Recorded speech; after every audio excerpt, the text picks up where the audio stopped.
Hi, today we're going to take a look at something very fundamental in electronics, and it's the constant current source. And we kind of looked at current sources before in the DC Fundamentals series, and that was basically voltage and current sources, or Thevenin equivalent circuits and Norton equivalent circuits. And I'll link it in the video if you haven't seen it. It's essential DC circuit theory, but it's not very practical. It's more like theoretical circuit theory stuff. So I thought we'd take a look at what is a current source from a practical aspect, because it's very important. The bench lab power supply you might have is actually capable of not only being a voltage source, but it's also capable of being a constant current source as well. So let's take a look at it. Now, of course, I've got Ohm's law up here. We've got the Ohm's law triangle here. So this is very fundamental stuff. So if you haven't remembered your Ohm's law triangle, remember it. Just a very visual way to remember these basic formulas. Of course, you can just remember V equals I times R, and then you can just rearrange the formula to derive the others. But in this particular case of the triangle, if you want to solve for voltage, for example, you just cover up voltage and it's I times R. Or if you want to solve for current, you cover up I and it's voltage divided by R. Or R, it's voltage divided by current. Simple. Now, you're certainly familiar with a voltage source. It's a circle like this with V in it, or it can be drawn as a battery like that, for example. So that's a multi-cell battery. You usually have a positive up there, but a V inside a circle is quite common and visual like that. And you have the voltage next to it, and it shows that the positive is at the top like this. And a voltage source is like a potential source of energy. And I'll link it in. If you haven't seen it, I've done a video on what is the difference between voltage, power, and energy. And that's really important, so watch that one as well after you watch this one. So if you've got your lab bench power supply there, or your battery, or your mains wall socket, for example, just sitting there, that voltage is going to be across that terminal, but it's not doing anything. No current's going to flow out unless you put a load across it. So in this particular case, we'll put a load resistor here of 10 ohms, and our voltage source is 10 volts here. So we want to solve for how much current will flow in that circuit. I equals V on R, which is equal to 10 volts divided by 10 ohms, which is equal to 1 amp. And that's what's going to flow in our circuit. Simple, basic Ohm's law stuff. Now we come to our current source here, and a current source is drawn as a circle like this with an arrow pointing in the direction of the conventional current flow. None of that electron flow rubbish, but we won't go into that.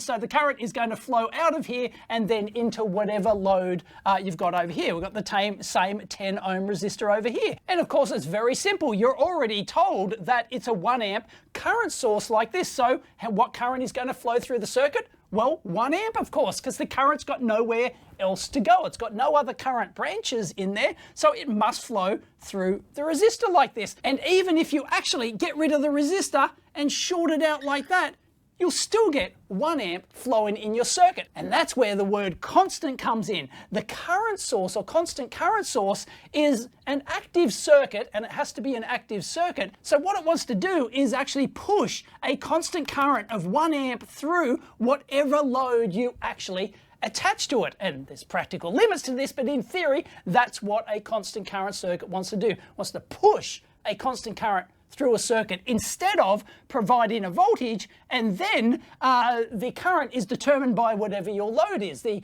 load will only take as much current as it needs for its particular application. But in this case, the constant current source wants to force a current through that circuit by hook or by crook. Now, in that other video I talked about Thevenin equivalent and Norton equivalent circuits, that's what a current source is. You can model a current source. In fact, we did in the previous video. We won't go through it again, but it's called a Norton equivalent circuit. And a current source is actually modeled as the current source, but with a source resistance across it. And you can actually do theoretical conversions between voltage sources and current sources, but watch my previous video for that. That's all great theoretical. It has lots of uses like that, but we don't want to muck around with that because it doesn't really come into the practical aspects of this circuit. So we're going to forget all about this Norton equivalent rubbish, and we're going to take a look at the constant current circuit. But just drawing a current source on its own like this is actually Great for theoretical stuff that you want to do, but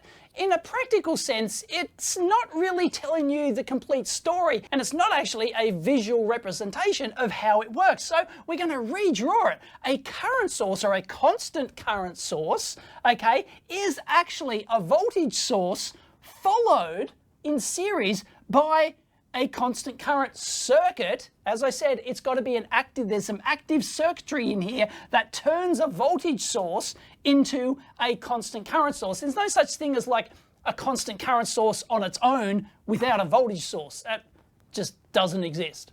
So let's redraw our circuit slightly. I've changed to a 5-volt voltage source here, just to make it easy on the table over here. We've got our constant current source of 1 amp. So as I said, this is active circuitry, which we'll look at in a minute. This is active circuitry in here that wants to constantly push 1 amp into whatever load that you apply to your constant current source over here. So let's now put a variable resistor load on here. What happens? I've got a table here. So we'll start out with a 0 ohm load, or a direct short straight across your constant current source. Now, what happens over on our voltage source over here, if you've got your battery or your power supply or your mains, 240 or 110 socket, if you short that out, what happens? The magic smoke escapes, right? You're going to probably blow up your power supply. You short out your battery if you've got one of those newfangled lithium batteries with a very low internal resistance. Check out my other videos for that. Then massive amounts of current are going to flow. In theory, an infinite amount of current, because current equals voltage divided by resistance. If resistance is 0, even if you have 1 volt here, or 0.1 volts, or 1 microvolt here, divided by 0, that's an infinite amount of current. In theory, it's limited by the internal resistance of your power supply, which we won't go into that, but suffice it to say, right, you short out your power supply, very bad idea. But constant current sources, they love to be shorted out. That is the best possible load for a constant current source. So if this constant current source circuitry is designed for a constant current of 1 amp, then if you short out these terminals or have a resistance of 0 ohms, you're going to get 1 amp flowing through there. So let's add another table here, which is the voltage across your load resistor, or VR here. What happens at 0 ohms? You've got 1 amp flowing through 0 ohms. 1 times 0 is 0, so there's no voltage across the load. But if you've got, let's tweak our pot here, tongue at the right angle, 1 ohm here, then you're going to have 1 amp flowing through 1 ohm. Use your Ohm's law, you're going to have 1 volt across there. And we've got a 5-volt supply. No worries. You might be able to see where this is going now. We tweak our pot again, 2 ohms, okay? Then our voltage across here is 2 volts. And likewise, 3 volts at 3 ohms resistance, because that 1 amp is constant, remember? Unlike over here, it's constantly pushing it through there. And then you'll have 4 volts. And then if you finally tweak it to 5 ohms here, 5 ohms times 1 amp is 5 volts. But what happens at this point? You're going to come a gutser. So remember how I said before that a constant current source always has to be paired with a voltage source. It's useless without it. It doesn't exist on its own. And that voltage source, now we have to introduce another term called compliance voltage. And the voltage source effectively behind making this constant current circuit work is called the compliance voltage. You can think of it as the power supply voltage over here, and you can actually take a voltage source like this and put on external circuitry, and we'll show this later, and then convert your voltage source into a constant current source. That's no worries whatsoever. In fact, that's what a constant current source is. It's a voltage source with constant current circuitry. But that's a key term to remember, compliance voltage. If you've only got 5 volts maximum compliance voltage of 5 volts, you're not going to get any more voltage drop across your resistor here. The constant current circuit isn't some magic voltage multiplier that's going to multiply the voltage across your load here. It doesn't work like that. It's going to stop suddenly when it gets to your maximum compliance voltage of 5 volts. We're going to assume that there's no voltage drop loss in here, and that's what it's capable of actually delivering across here. So if we follow our chart, we would have expected 6 volts across here, constant current circuit. But our constant current circuit can no longer work as a constant current circuit. It just doesn't have the compliance voltage, doesn't have the capability to push that current through the circuit anymore. So what happens? Well, our voltage over here stays at 5 volts, the maximum compliance voltage. In fact, it doesn't matter where you go, 7 ohms, 8 ohms, 9 ohms, it stays 5, 5, 5 until the cows come home. In fact, you can break this circuit, and if you've got an open circuit, you're only going to get your 5 volts and with 0 current flowing, because you can't push current through an open circuit. Your circuit's broken. So all you're going to be left with, holding the bag at 5 volts across there. Bingo, your constant current circuit is no longer a constant current circuit, may as well not even be there, it's just a voltage supply. But as you lower the resistance back down and you reconnect like this, once it gets down to at least 5 ohms or less, bingo, it becomes a constant current circuit again. Magic. So how much current do you actually get flowing through here? Well, you know that you've got that fixed 5 volts across there. So you simply use Ohm's law, 5 volts divided by 6 ohms, in this case, get your confuser out. That's 0.83 amps flowing through your circuit like that.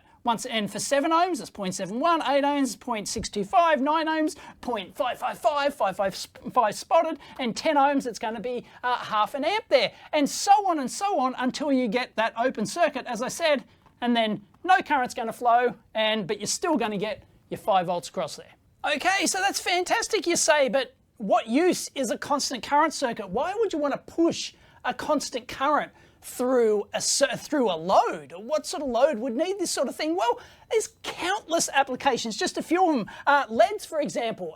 LEDs are actually essentially current-driven devices. If you look up a LED data sheet, for example, it will specify a maximum or an operational current, say 20 milliamps for a standard LED. A high-power LED might be 1 amp or something like that. So LEDs are typically, your LED lighting that I've got here around me at the moment is driven by a constant current circuit, because you want to push a known constant current through that circuit. For example, laser diodes are another thing. You don't want to push too much current through a laser diode, you can release the magic smoke. Battery charging, for example, I've done videos on specific lithium ion battery charging. A lot of batteries will have not only a voltage charging profile, but they'll have a constant current charging profile, where it might start out at constant current, but the battery itself effectively changes its electrochemistry or its electroresistance there, and it actually, once it actually gets full at that constant current, it turns from constant current mode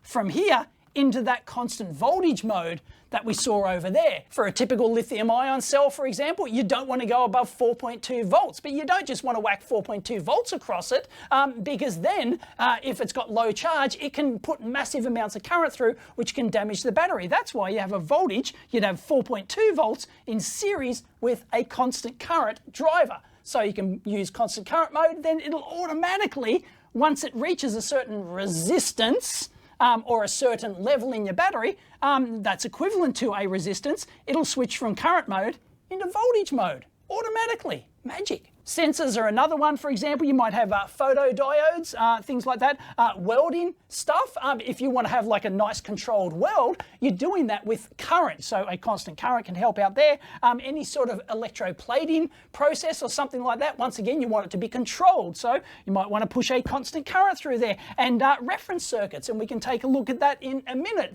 For example, if you've got a shunt Zener reference voltage, you want to put a known current through that sort of thing. So yeah, there's a ton. Leave it in the comments down below, other applications for constant current circuits, but there's a ton of them. So just think of it as circuitry that wants to push that current through that circuit until it reaches a point where you exceed the compliance voltage and it just, sorry, can't do it anymore. I give up. I can't push enough current through there. But constant current circuits just love that short circuit. Oh.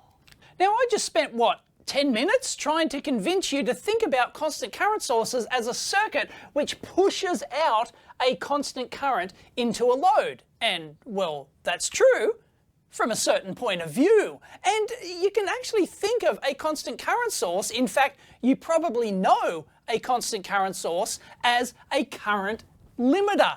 You're familiar with your bench power supply. It's got a voltage knob and it's got a current knob, and you think of that current knob as a current limiter, i.e. when you're powering your circuit, if something, the magic smoke escapes in your circuit and it shorts out or does whatever, then the power supply will limit the current going into the load. And that's how your power supply works. So your power supply basically contains a current limiting circuit, or you can think of it as a constant current circuit. And you can, as I said right at the start of the video, you can use your lab power supply as a constant current power supply, which we'll show you in a minute on the bench. But basically your power supply contains your voltage source, you turn your knob and you can dial in your voltage, but it also contains basically what's called a pass transistor, or a series pass transistor, because it's in series with the output. Here's the output terminals on your power supply, but it contains a pass transistor which will be used to limit the current going to the output. And usually when you're using a power supply in normal voltage mode, then that's what it's doing. It's limiting the current. It's working as a current limiter, just in case you goof up the circuit, you accidentally short out something because you weren't paying attention when you were probing or something like that. And it can really save you bacon. That's great. But this circuitry inside here is actually a constant current circuit. Please excuse the crudity of the model, didn't have time to build it to scale or to paint it. You've got this series pass transistor here because it passes the current from an input to an output. That's why it's called a pass transistor. That's just some industry parlance. And then there's a very low value resistive current shunt in here in series with your output. It might be 0.1 ohm or 10 milliohms or something like that, like really low, because in normal operation you don't want it to dissipate much power. Then across that shunt resistor you've got an op amp, or basically a differential amplifier that measures the voltage across that current shunt resistor, and then into that circuitry, that op amp circuitry there. We won't go into details about how it exactly works because there's many ways to skin this cat, but suffice it to say, you feed in a reference voltage. In this particular case, I've shown it coming from a Zener, but inside your power supply, that voltage reference is actually your current knob, which you dial in to your set current, and it's calibrated so that the set current is actually a voltage proportional to that current shunt. So if you've got a 1 ohm current shunt and you've got a 1 volt reference voltage, this op amp circuit, you can see it's a loop here. The op amp output is controlling this pass transistor to give you a certain voltage drop across this shunt resistor set by the reference voltage. So if your reference voltage is 1 volt, your current shunt is 1 ohm, then you're going to have 1 amp flowing through the output here. If you short it out or have a low enough load value, then bingo, you've got a constant current circuit. And that's exactly what your power supply is doing. So you can think of it as either a current limiter, or depending on how you want to use it and how you want to look at it, it's a constant current generator. So the formula is really easy. Your output constant current is equal to the voltage reference divided by the current shunt resistor. And this op amp, due to op amp action, I've done op amp videos, it drives the base of this transistor. This is NPN in this particular configuration because the arrow is pointing that way, but it can be PNP. And as I said, there's many ways to skin this cat. You can do this many different ways, but this is just a very typical basic example. And it does what op amp does, whatever it can to drive that transistor to keep 1 volt across that shunt resistor. And if you've got 1 volt across that shunt resistor, you must have 1 amp going out. But like before, what happens if you've got no load connected to your power supply? Well, this thing is not magic. It can't just boost the voltage. You're basically going to get out your set voltage here. I know there's going to be loss in this voltage drop across the pass transistor here and the current shunt, but you have to go into the circuit details. The power supply is not dumb though. It's just not putting in a voltage here. It's actually tapping off and sensing the voltage on the output like that. So it's actually sort of like feeding back from the output. So if you set your power supply to 10 volts, yeah, you'll get that 10 volts compliance voltage on the output. Now, you don't think of the term compliance voltage when you're talking about a power supply because you're using it in voltage mode operation. But when you're in current limiting mode, yeah, that compliance voltage, that's what it becomes. You can think of it as a compliance voltage. And some real-world example circuits, a constant current circuit, you can use the TL431, which is just a voltage reference shunt diode. Basically, you can use it as a shunt voltage reference, but if you put it in series, effectively in series like this with a shunt resistor and a pass transistor, it's actually got a reference voltage of 2.5 volts. So it's 2.5 volts divided by that shunt resistor value, and you'll get a constant current out. It's a classic jelly bean component. It's been around forever, costs nothing, and you can use that to generate a constant current that might drive some LEDs or something like that, whatever. And the formula is 2.5 volts divided by RS. And there's an additional term in here, IK, which is actually the cathode current. Yes, I know cathode starts with a C, but they use K. Anyway, let's not go there. So yeah, there's a little tiny bit of current, but usually, it's pretty small, so you can often ignore that term there. But the TL431 is not just a Zener diode like it appears here. Here's the internal circuit for it. It's actually got an op-amp in there, so it's just working exactly like up here. It's just using an actual part. So yeah, classic jelly bean component circuit there. Here's an even more classic jelly bean circuit, the LM317. You should be familiar with this. It's the classic adjustable voltage regulator, but you can actually use it as a constant current source. You just put it in series like this, input output like that. Normally you have some resistors on the output which tap back, feed into the adjust pin, and it's used as constant voltage. But if you put a shunt resistor in there and you tie the adjust line to the output, bingo, you've got a constant current source like this, or a current limiter, depending on which way you want to look at it. And the formula is simple. It's just the internal reference voltage, because the LM317 has an internal reference voltage of 1.25 volts. So it's 1.25 volts divided by the shunt resistor. And as before, there's a little bit of adjustment current which flows out of the adjust pin there, which is a constant current source in its own sense. Here's the internal block diagram of the LM317, and you'll see that it's actually got a little current source, which actually feeds a tiny amount of current out the adjust pin here. But generally that's, it's like 100 microamps or something. So generally, if you're talking about an amp or hundreds of milliamps or something, you can generally ignore that term. So it's simply V on R gives you your current source. Beauty. Up until now, we've been talking about constant current sources. It's literally in the name. It sources current out of the positive pin of your power supply or circuit or whatever it is into a load. But you can also do constant current as what's called a low side constant current sink. And if you've watched my do-it-yourself constant current load video, lots of people have built up my constant current load circuit. This is just exactly that, the circuit from my constant current load here. So you can actually do it either way. You can do it what's called the high side here, because it's up on the high, the positive side of your voltage source, basically. So it's called a high side current source. And this is called a low side current sink, because it's not really sourcing anymore. It's really doing it as a sink because it's down the bottom. Here's your load here. We've got a string of LEDs through. Bloody hell, where were we?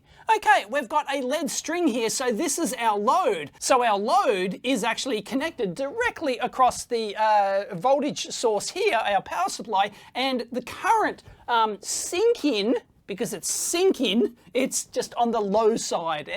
These are just industry terms you should get used to. So the load is actually on the high side here, and our load is a bunch of series LEDs like this that we want to drive at a constant current. Could be 20 milliamps, could be an amp, whatever. So it works exactly the same way as it does up on the high side here. We've got our op-amp driving a transistor, which can be like a bipolar transistor here. It can be a MOSFET or whatever. I've drawn it as an NPN bipolar transistor, but you do you. And then we've got our reference voltage here. It can be fixed or it can be adjustable. And if you know your op-amp rules, you should. If you see my op-amp video, then the op-amp does whatever it needs to do using op-amp action to make these two input terminals, the non-inverting and the inverting, the same. So bingo, you're going to get this voltage reference on this non-inverting pin. It's going to be on this, it'll drive the transistor to do whatever it needs to make this non-inverting pin equal to the voltage reference, and you get the voltage reference directly across RS. So your current here is equal to your voltage reference divided by your shunt resistor. Easy, exactly the same as up here, except it's on the low side. Got it? You'll see this all the time. This is super common for doing lead drivers and things like that. So let's now go to the bench and just have a play around with some stuff. All right, what we've got here is a standard lab bench power supply, and of course you set the voltage and the current. This one doesn't have dual knobs, you have to swap between them, but you know, that's the modern interface. And you can see that we've got the displayed voltage, current, and output power here, and we've also got the set voltage and the set current. So you're setting a current limit there. It's currently set to 0.5 amps, and we haven't got any load hooked on at the moment, totally disconnected, so we're going to read our 5 volts like that. It's drawing 0 currents because there's no load on there, okay? And down the bottom here, you'll notice an LED. CV is constant voltage, and CC, it'll turn red when it's in constant current mode. That's what CC stands for. This is a combined LED, but often you'll have like separate LEDs or maybe an indicator on the screen itself. So what I've got it hooked up to here is a constant current electronic load. Just as we showed on the whiteboard before, this is a constant current sink or a constant current load. So it's going to sink current, but you can think of it as just a resistor. It makes no difference, but it's just convenient because we can dial in the current from 0 to 2 amps here. And because we've got it set to 0.5 amps here, watch what happens when we take it to 0.5 amps here. Watch the LED down the bottom. Okay, we've got 100 milliamps there. No worries, it's still in constant voltage mode. But what happens when we get to 0.5 amps? You can either watch the old school analog meter, or you can watch the same digital display up here. Once we get to just on 0.5 amps, it's still constant voltage. But if we go just a little bit more, Mav, yeah, it switched to constant current mode, and you'll notice that we cannot draw any more current from the power supply. This is trying to. In fact, we can take this out and we can actually short out our power supply like that, but it's still only going to limit it to 0.5 amps there, because that is the constant current limiting mode. But your power supply is actually a constant current generator as well, because it's generating current out of the output here into your load, which happens to be a short circuit. We can just dial in our current that we want, 1.3 amps. So it's actually a constant current generator. You don't think of it as that because you think it's a current limiting, and it is. That's its most useful purpose, because most of the time you're powering your circuit under test in constant voltage mode. You only think about constant current mode as a current limiting, fail-safe thing when Murphy's going to bite you in the ass today and your magic smoke's going to escape. This will protect your circuit under test. So if you know your circuit's going to draw 1 amp, for example, then you might dial in, say, 1.1, like that. But you've got to be aware of peak currents and things like that as well. But anyway, yeah, it's a protection thing, but it's also a constant current generator. And we're in constant voltage mode. You output 5 volts, but watch the voltage display when you enter constant current mode. It's going to drop to actually, look at that, it's winding down, because this is an electronic load, it's not a resistor. It'd be fixed if it was a resistor, but you saw it wind down there to actually match, to give the compliance voltage drop. The voltage will match using Ohm's law, V equals I times R, so depending on your resistance of your load, it'll match it to meet, it'll drop that compliance voltage to meet whatever your load requires to give you that 1 amp constant current. So if we try and draw even a short circuit like that, nope, it's still only going to be 1 amp, and we're down in what, 70 millivolts there? Now check this out. This is a Keithley 225 current source, and whoa, what is this magic mysterious bit of kit I've got here in the lab? It magically generates current. Well, it's actually absolutely no different to a regular power supply over here. Look, it's got a voltage knob, except it's called voltage compliance. It'll actually go anywhere from 10 volts all the way up to 100 volts there. So it's effectively a 100 volt DC power supply, and you can dial in the current here. The only difference is it's designed for really low currents, milliamps, so it'll only go to 10 milliamps maximum. This actually changes this is the decimal point, so 1.00 milliamps there. You can see it'll do microamps, 3 ranges of microamps, and then nanoamps, and like it can go down to 0.1 nanoamps. But it's actually really just a power supply exactly like this one next to it, except this is designed for large powers and large currents and, you know, things like that. But this is designed to generate low current. But you can see that we've only got 2 decimal places on the current there, so the smallest current I can actually set there is, what, 10 milliamps. There you go. Whereas this one I can set down to like nanoamps. So I've got the output of my current source or power supply over here hooked up through in series through the current meter here, which is the 786. The 121 GW is measuring the output voltage over there, or the compliance voltage. And then I've got my decade resistor box up here. It's currently set to 0 ohms, so it's actually shorted out. So let me actually put in 1K. So it's now a 1K resistor. And you can see that the voltage actually stepped up there, because it's no longer a short. So get your confuser out and calculate Ohm's law for the 1 milliamp flowing, what resistance it needs to flow through to generate that compliance voltage. I've got the compliance voltage set, it's actually set to 9 volts over here, okay? That's as low as it actually goes. So look what happens, right? At 8K, it's fine. We're measuring precisely 1 milliamp because this is a precision current source. And if I go to 9, oopsie, we're right on the limit there. So we've gone from constant current mode all this time, okay, even though this doesn't have an indicator saying constant current, constant voltage, now we've actually gone into constant voltage mode. I can adjust the resistor to 20K, for example, and the current is just going to drop because it's just working as a voltage source now. You can see, but basically it is absolutely no different to a lab power supply. Your lab power supply is a constant current source. Just depends on the way you use it, your application and what load you're, whether you want to put a constant current into load or whether you've got a constant voltage load, which is most of the time. What is one of the classic applications for a constant current driver? Well, I mentioned it before, an LED strip, and I've got one. It's pretty long, salvaged it out of an old dumpster LCD TV, but there you go. And these have quite significant voltage drop for each LED, but they're essentially current driven devices. They need current to actually work. So I've got them hooked up here, and I've got a compliance voltage of 9 volts dialed in here, but you can see that they're not on. There's no current going through. Even though I've got 1 milliamp set here, this is a source. It's supposed to, you know, force out that 1 milliamp of current out of here. Well, where is it? It's not there because the threshold voltage of these LEDs has not been met yet. So we have to dial up our compliance voltage here. Look, we're at 33 volts now. That's still not enough to get any current. 33, 37, 37. Wait, oh, look, current's starting to go up there. There you go. Tiny little bit at about 43 volts.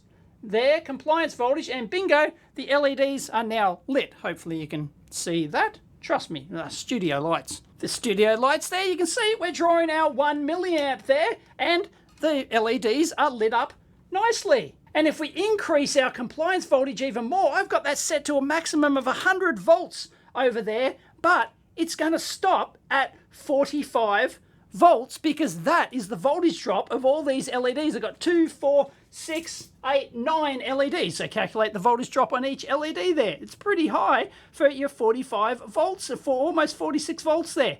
But we're going to limit it to 1 milliamp. So I can just turn up the current, 2 milliamps, 3 milliamps, etc. And the LEDs are just going to get brighter and brighter. Cool, huh? So we're operating in constant current mode because we've got a load, these LEDs, that are essentially current-driven devices. You have to pass a current through them, and whatever voltage drop across them, the 46 volts, that's just what happens to drop due to the characteristics of these LEDs. But we don't hook a 46-volt power supply up to them. If we did that with no current limiting resistor, try that at home, yeah, you release the magic smoke from your LEDs. That's why you have current limiting in your power supply here, and also you would use a current source to drive LEDs. So it doesn't matter what the mains voltage is. You can plug it into 110 volt mains for you Yanks, you know, 230 volts here in Australia, or 245 as I've got here in the lab, and my LED lights here are still going to be the same brightness because they've got a constant current driver. Hope you enjoyed that video and found it useful. If you did, please give it a big thumbs up. As always, discuss down below in the comments or over on the EEVblog forum. That's where all the action's happening. And don't forget to check out the EEVblog.store, because that's kind of what pays for all this. Don't make much money on YouTube these days, let me tell you. Catch you next time.